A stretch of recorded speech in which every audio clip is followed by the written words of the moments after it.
Shalom, welcome back. Picking up again in chapter 16 in the book of Revelation. I do want to add a little something to chapter 16. You can consider this to be an addendum concerning the return of Yeshua coming on the clouds and such and so forth. Before we get started, I do want to remind you that you can subscribe to my Odyssey channel. There's a link in the description. If you go there and you watch the videos from that channel, there are no ads, so that might be something appealing to you.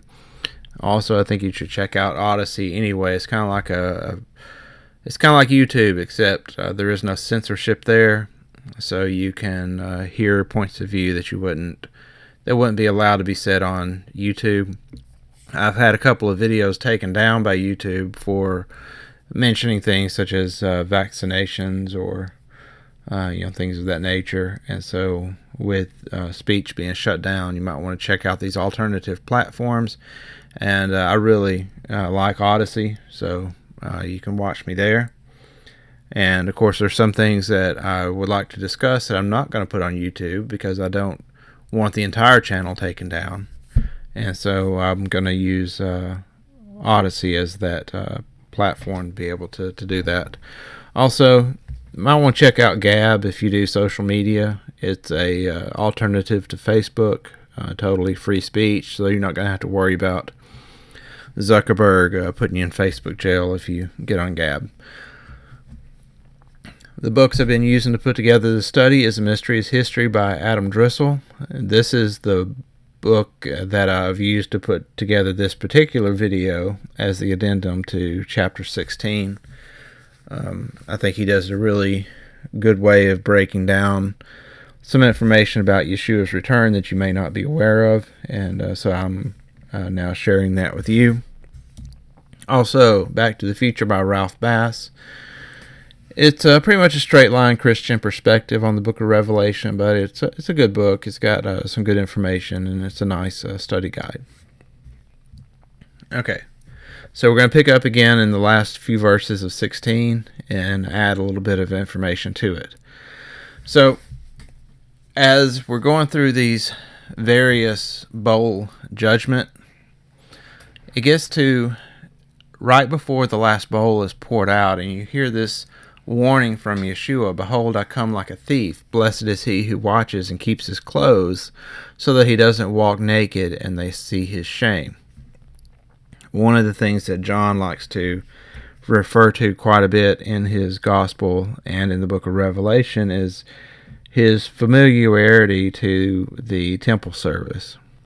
John seems to have a very intimate knowledge of the goings-on of the temple, and one of the practices of the temple guards was that during the night watch, if the temple guard was caught sleeping, the captain of the guard would come by and set his clothes on fire.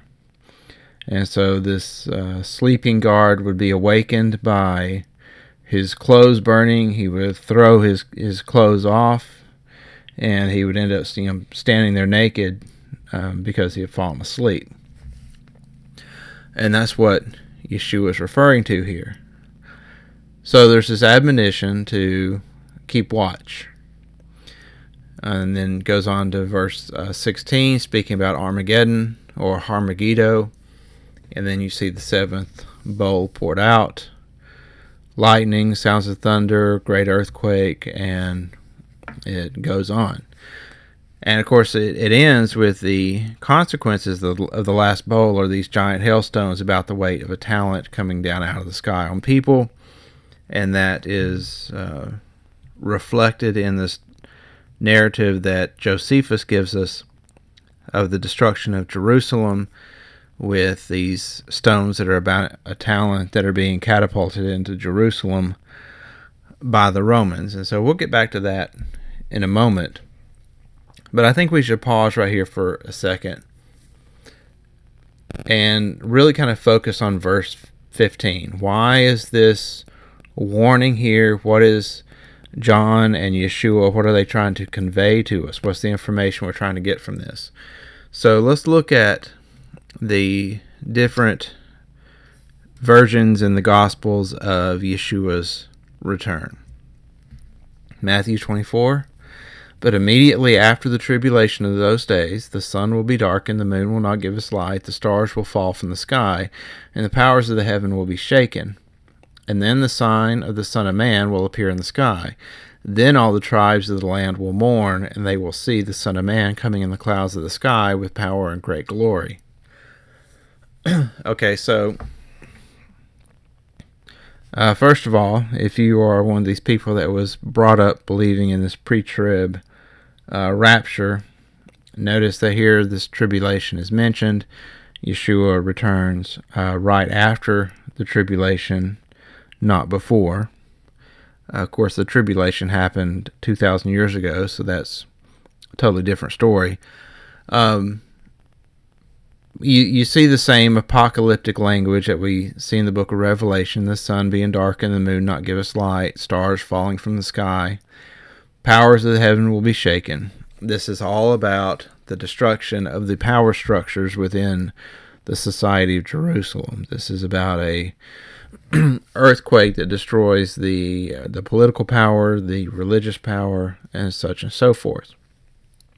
Notice there's a mention of the sign of the Son of Man in the sky.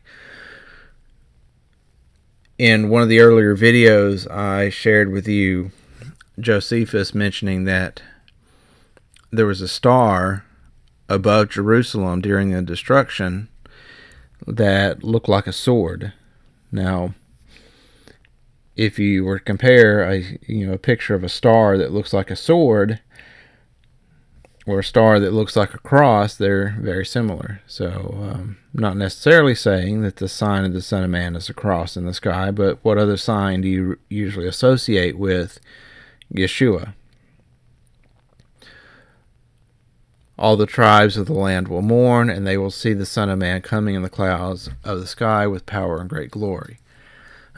So, immediately after these verses about the return of Yeshua,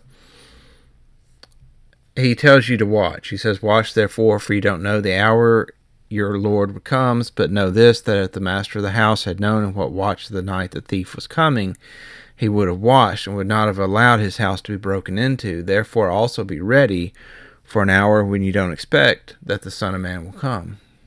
So this is very similar to Revelation 16:15, where he's saying, make sure you stay awake so that you keep your clothes. He's admonishing you to watch. Same thing in Mark 13. But in those days after the tribulation, the sun will be darkened, the moon will not give us light, the stars will be falling from the sky, the powers that are in the heavens will be shaken, and then they will see the Son of Man coming in the clouds with great power and glory. A few verses later, watch, keep alert, and pray, for you don't know when the time is. It is like a man traveling to another country, having left his house, and given authority to his servants, and to each one his work, also commanded the doorkeeper to keep watch. Every time I read this in verse 34, it reminds me of the parable of the vineyard, the way this householder left some servants, some husbandmen to care for his vineyard and went away, and then he returned. I do think that there is a parable of the vineyard connection here. We'll get to that later in the video, but just kind of make a mental note that that was also part of this admonition to watch, is this connection to the parable of the vineyard. Watch therefore, for you don't know when the Lord of the house is coming, whether at evening or midnight, or when the rooster crows, or in the morning, lest coming suddenly he might find you sleeping. And then verse 37, what I tell you, I tell all. I tell this to everyone. Watch. So it's a very urgent warning and admonition that Yeshua is giving us. So he's saying, watch. Make sure you watch. And then Luke 21, there will be signs in the sun, moon, and stars, and on the earth, the anxiety of nation, and perplexity of the roaring of the sea and the waves, men fainting for fear and for expectation of the things which are coming on the world, for the power of the heaven will be shaken. Then they will see the Son of Man coming in a cloud with power and great glory. But when these things begin to happen, look up and lift up your heads, because your redemption is near.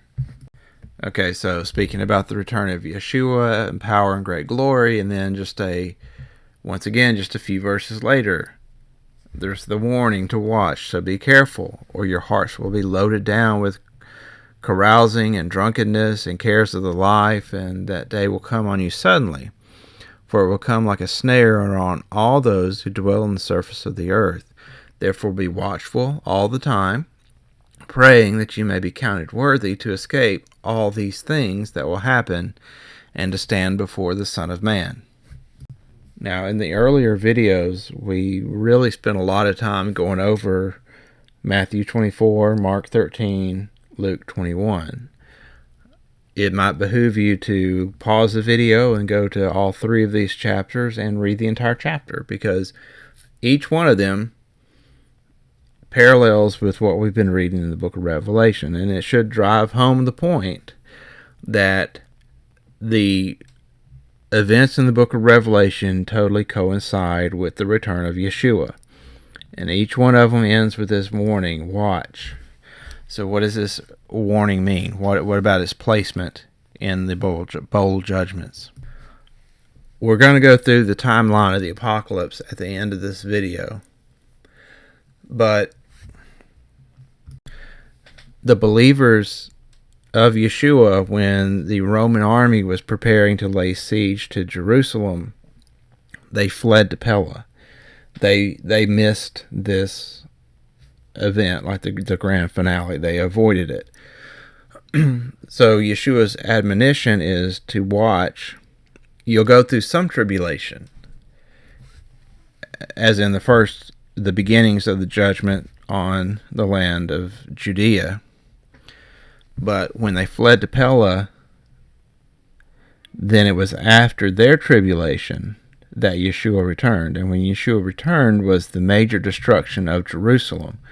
So from the perspective of the believer, the tribulation was over because they were in Pella. They were safely protected at this point.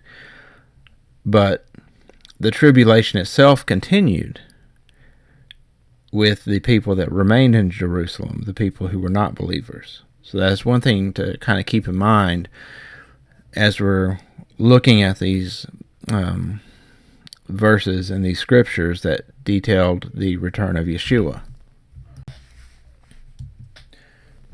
So we're going to go through some prophecies in Isaiah, and I'm going to read quite a few verses in these to paint the picture. But what I want you to think about as I'm reading these is think about the language in the Revelation, where it speaks about the disturbances in the heavens as far as the sun and the moon, the earthquakes, the shaking, and look at kind of the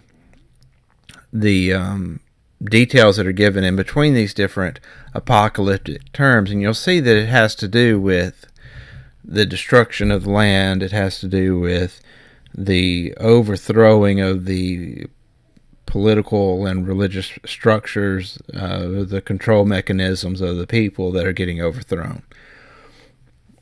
Isaiah 13:10, for the stars of the sky and its constellations will not give their light, the sun will be darkened in its going out, and the moon will not cause its light to shine. I will punish the world for their evil. Or also, keep in mind that the word for world is probably aretz in this verse, or the land. I will punish the land for their evil, and the wicked for their iniquity. I will cause the arrogance of the proud to cease, and I will humble the haughtiness of the terrible. I will make people more rare than fine gold, even a person than the pure gold of Ophir. Therefore I will make the heavens tremble, and the land will be shaken out of its place in the wrath of Yahweh of hosts, and in the day of his fierce anger.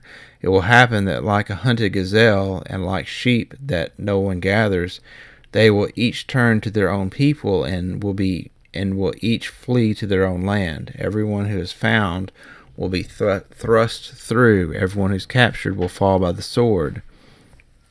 We were just reading a very similar description of this yesterday, or in the previous video, articulated by Josephus in his history. He said that everyone the Roman could catch, he would thrust through. Their infants also will be dashed to pieces before their eyes. Their houses will be ransacked and their wives raped. Behold, Yahweh makes the land empty, makes it waste, turns it upside down, and scatters its inhabitants.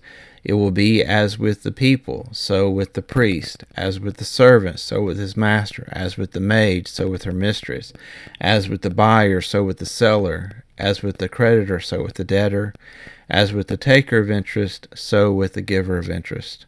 The land will be utterly emptied and utterly laid waste, for Yahweh has spoken this word. The land mourns and fades away. The world languishes and fades away. The lofty people of the land languish.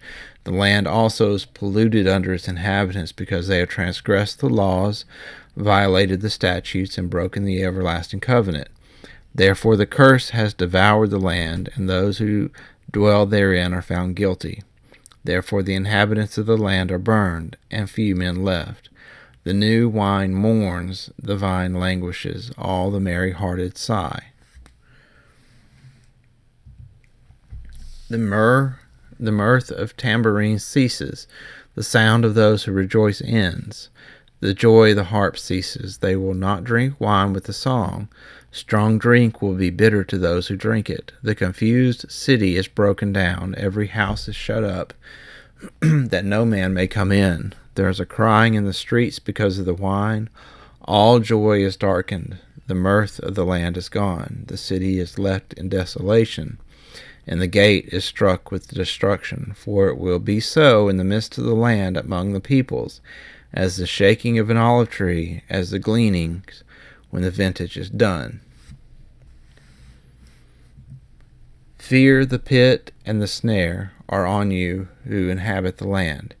It will happen that he who flees from the noise of the fear will fall in the pit, and he who comes up out of the midst of the pit will be taken in the snare.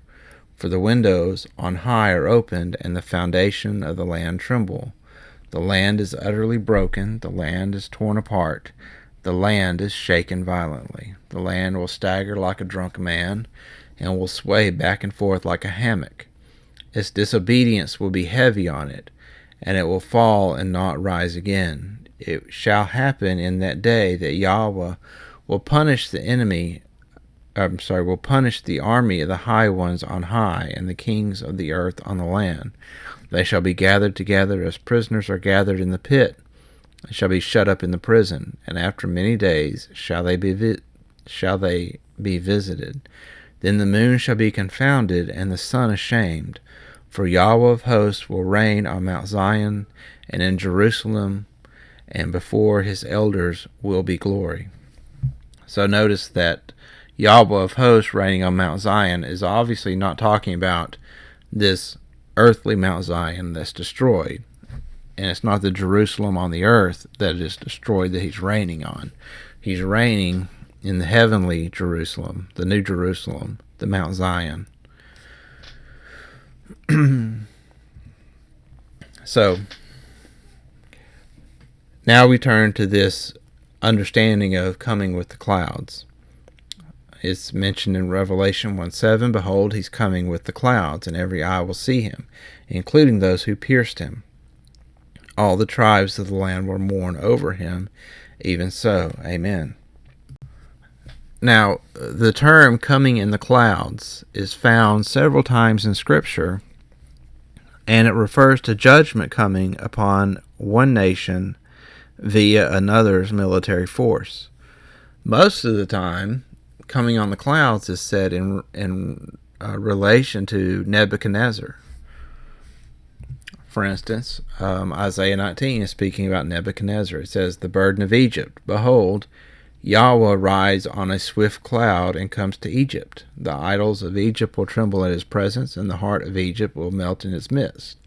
I will stir up the Egyptians against the Egyptians, and they will fight everyone against his brother, and everyone against his neighbor, city against city, and kingdom against kingdom. The spirit of Egypt will fail in its midst. I will destroy its counsel. They will seek the idols, the charmers, those who have familiar spirits, and the wizards, and I will give over the Egyptians into the hand of a cruel lord. This would be when Nebuchadnezzar invaded Egypt. A fierce king will rule over them, says the Lord, Yahweh of hosts. So notice that Yahweh is coming on the clouds, but he is coming with this army that overthrows Egypt. It starts off with civil war in Egypt, the Egyptians fighting against each other, and it ends with the invasion of Nebuchadnezzar from Babylon. Jeremiah 4:11, at that time shall it be said that this people entered Jerusalem, a hot wind from the bare heights of the wilderness toward the daughter of my people, not to winnow, not to cleanse, a full wind from these shall come for me. Now I will utter judgments against him. Behold, he shall come up as clouds, and his chariots shall be as the whirlwind. His horses are swifter than eagles. Woe to us, for we are ruined. Again, speaking about Babylon, led by Nebuchadnezzar. Ezekiel, son of man, prophesy and say, thus says Yahweh, thus says the Lord Yahweh. Wail, alas, for the day is near, even the day of Yahweh is near. It shall be a day of clouds. In the time of the nations, a sword shall come on Egypt, and anguish shall be in Ethiopia, when the slain shall fall in Egypt. And they shall take away her multitude, and her foundation shall be broken down. Joel, blow the shofar in Zion, and sound an alarm in my holy mountain. Let all the inhabitants of the land tremble, for the day of Yahweh comes, for it is close at hand, a day of darkness and gloominess, a day of clouds and thick darkness. As the dawn spreading in the mountains, a great and strong people. There has never been like, neither will there be any more after them, even to the years of many generations. Zephaniah, the great day of Yahweh is near. It is near and hurries greatly. The voice of the day of Yahweh, the mighty man cries there bitterly. That day is a day of wrath, a day of distress and anguish, a day of trouble and ruin, a day of darkness and gloom, a day of clouds and blackness, a day of the shofar and alarm against the fortified cities and against the high battlements. So notice that this day of clouds, or coming in the clouds, has to do with destruction coming from an earthly army. When it said that Yahweh was coming in the clouds against Egypt, it didn't mean that they were going to see the heavens split open and here comes Yahweh riding in on a white horse with legions of angels. This is about bringing the destruction, bringing judgment upon the land. Also, as mentioned in Daniel 7, I saw the night visions, and behold, there came with the clouds of the sky one like a son of man, and he came even to the Ancient of Days. And they brought him near before him. There was given him dominion and glory and a kingdom, that all peoples, nations, and languages should serve him. His dominion is an everlasting dominion, which shall not pass away, and his kingdom is that which shall not be destroyed. Notice that there's no indication here that this is at the end of time. The Son of Man comes in the clouds, and he is given a dominion. He's given a kingdom, peoples, nations, languages. So you could almost say that this is a Son of Man being given his inheritance. And we'll get to that again when we talk about the parable of the vineyard. But again, just kind of stick this in the back of your mind. The Son of Man comes, he's given dominion over multiple kingdoms, nations. The word for nations, of course, Gentiles, goyim, and languages should serve him. So stick that in the back of your mind along with the parable of the vineyard. Okay, Matthew 21. Here another parable. There was a man who was a master of a household who planted a vineyard, set a hedge about it, dug a wine press in it, built a tower, leased it out to the farmers, and went to another country. When the season for the fruit drew near, he sent his servants to the farmers to receive his fruit. The farmers took his servants and beat one, killed another, stoned another. Again he sent other servants more than the first, and they treated them the same way. But afterwards he sent them his son, saying, they will respect my son.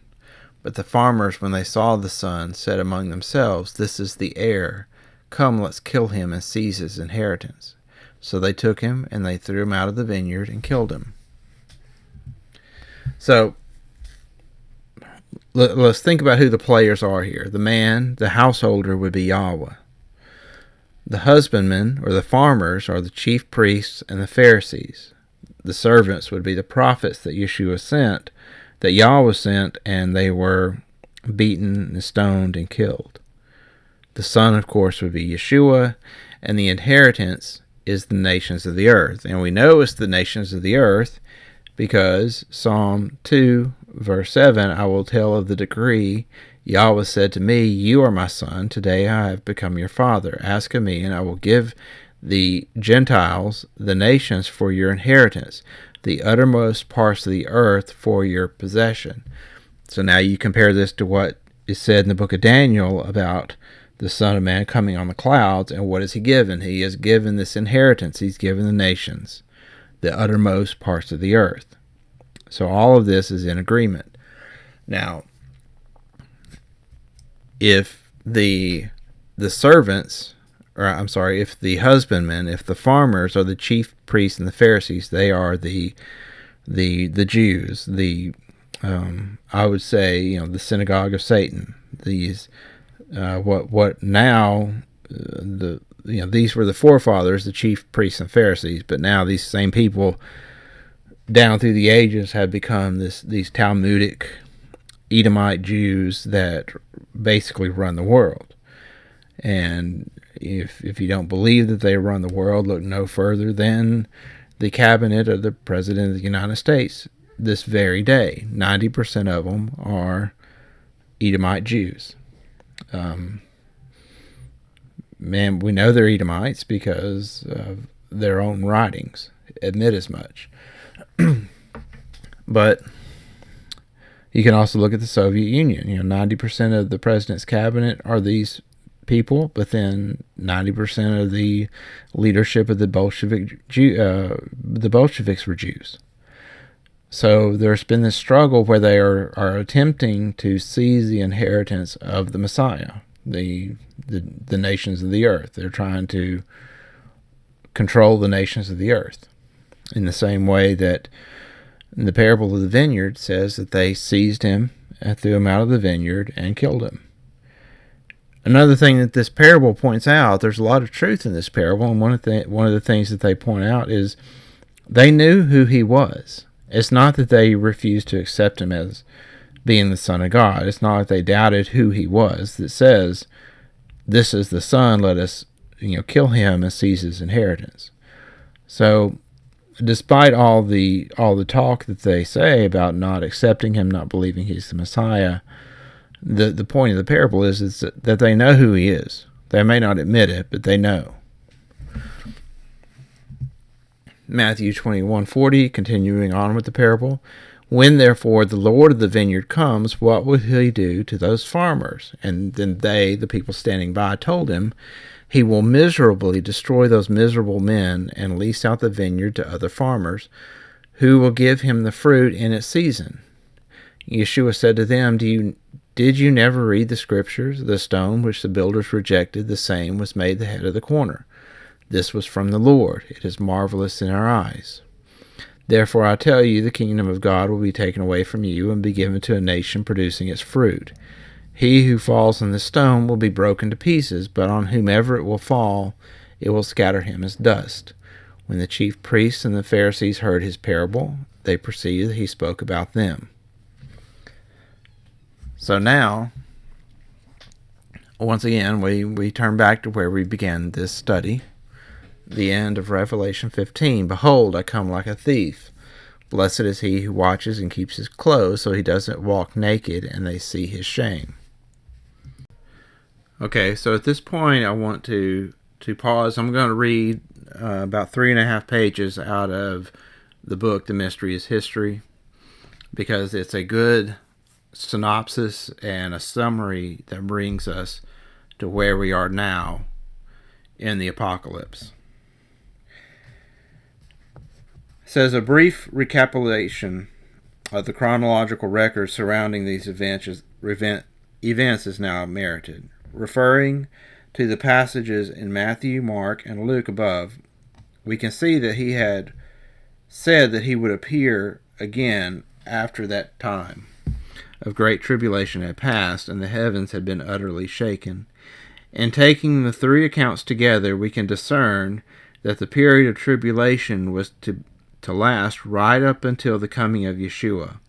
After that, Jerusalem assembly had fled from the city in the middle of mid to late spring of 63 Common Era. Their tribulation was over, but the tribulation within Judea and Jerusalem was far from over. From that point forward, the focus was solely on pouring out the final judgments upon the wicked and rebellious children of Israel. After Vespasian was made aware of Nero's suicide, he made haste to return to Rome to settle the affairs there.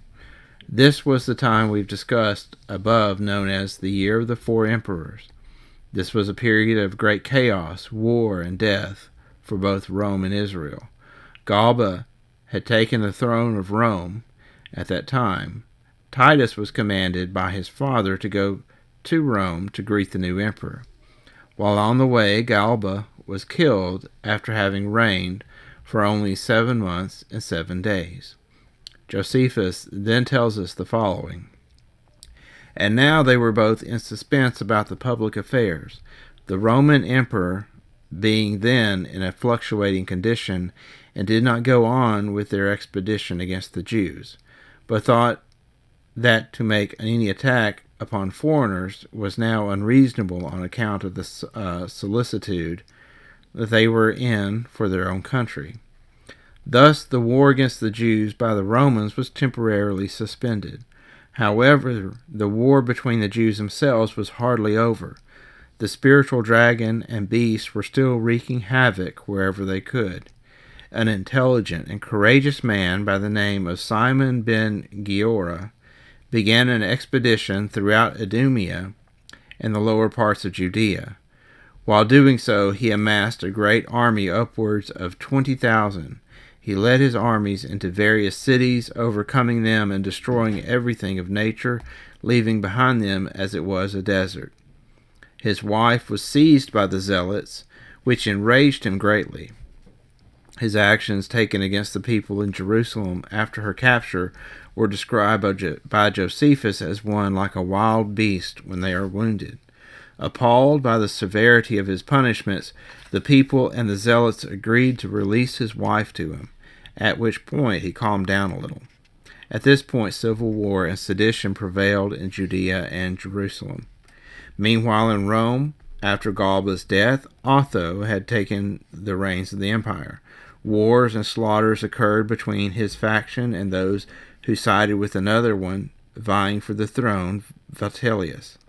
After a reign of only 3 months and 2 days, Otho killed himself. Vespasian, having encamped this whole time at Caesarea, decided to move forward with his campaign in Judea, marching against the places that had not yet been overthrown. We mentioned this in chapter 14 above when discussing the treading of the winepress. This renewal in his campaign began on the 5th month of Decius, which is the same as June 13th of 69 CE. In and around Jerusalem itself, the sedition continued. John of Gishgala, one of the leaders of the other two factions that formed in the city, was subjected to a mutiny. His own army decided to form a sedition against him. In doing so, however, one of the decisions they made was to foolishly allow the tyrant Simon with open arms into the city. Upon entering and being lauded by the people therein as their savior and protector, Simon had successfully gained possession of most Jerusalem in the month Xanthicus, or Nisan. Rome was at that time still in a state of flux and great chaos. After Vespasian had overthrown all the cities and towns around Jerusalem, he returned to Caesarea. Upon hearing of the troubles in the empire and the transfer of power thereof to Vitellius, he became enraged. Vespasian's soldiers counseled among themselves, and after meeting with the general himself, declared him openly their emperor. Vespasian's crown was not officially secured until he was recognized by the Senate at the end of the year, late December of 69. After his confirmation, Vespasian once again turned his thoughts toward Judea and what yet remained unsubdued. Thus he sent his son Titus with a select party of his army to destroy Jerusalem. Here, having traced much of the period of history we already have in previous chapters, we now have arrived at the point where the 7 angels' judgment bowls are poured out in the heavenly realm, soon to result in their earthly realities. As we read above, the very first attacks of the Romans against the city were talent-sized stones. When these stones were cast toward the city, the watchmen cried aloud, "The sun is coming." Similar to what we read in Isaiah 19 quoted above, Yeshua, instead of Yahweh, was riding on the clouds of judgment and vengeance, inflicting the first death blows upon the harlot city. The cries of the people at the sight of the sun coming showed that their hearts were melted within them, and their spirits had failed. And returning once again to the account of Matthew, Mark, and Luke above, we see that after the great tribulation against the true assembly of Yeshua had ended, and the conquering of Judea was completed, the siege of Jerusalem started, and the Son of Man came with the clouds of heaven. When everything above is taken together, we can see that John is confirming that Yeshua did indeed come with the clouds in vengeance and judgment at this very time, at the casting of that first great hailstone by the war engine of the Roman 10th Legion, in a siege that began on the day of Passover in 70.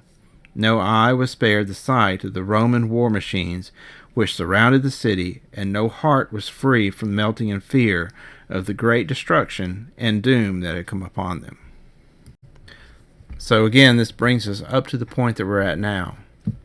In these great hailstones that were being cast that were the weight of a talent, and the people there, the watchmen on the wall, crying out, "The sun cometh." This in itself is the coming of Yeshua on the clouds.